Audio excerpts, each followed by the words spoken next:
Hello everyone, আজ তোমাদের সঙ্গে শেয়ার করব what I eat in a day. সকালবেলাটা শুরু করলাম গরম গরম দুধ চা দিয়ে, যদিও বা আমার সকালটা শুরু হয় 11টার পরই। ব্রেকফাস্টে আজকে ছিল ছোলা আলু সেদ্ধ, তাই জন্য ভাবলাম অল্প কটা মুড়ি নিয়ে একটু খাই।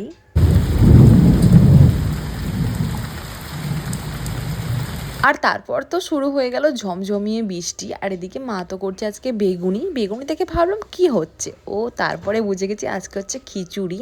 তাই জন্য পাঁপড় ভাজা চাটনি অনেক কিছুই করেছে। যেহেতু আমি লাঞ্চের পরে স্নান করব, তাই জন্য আগে লাঞ্চটা তো করে নিয়েছিলাম। আর খেতে কিন্তু দারুণ হয়েছিল। এদিকে বৃষ্টি আর এদিকে খিচুড়ি, কম্বিনেশনটা কিন্তু দারুণ ছিল। ঠাকুমার দেওয়া তরকারিগুলো তো ভেবে রেখেছিলাম যে রাত্রেবেলা খাবো, আর তারপরে তো আবারও বৃষ্টি শুরু হয়ে গেছে।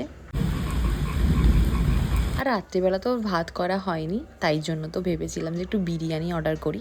আর রাত্রিবেলা তো বিরিয়ানিটা খেয়ে জমিয়ে একটা ডিনার সেরে নিলাম। চলো টাটা।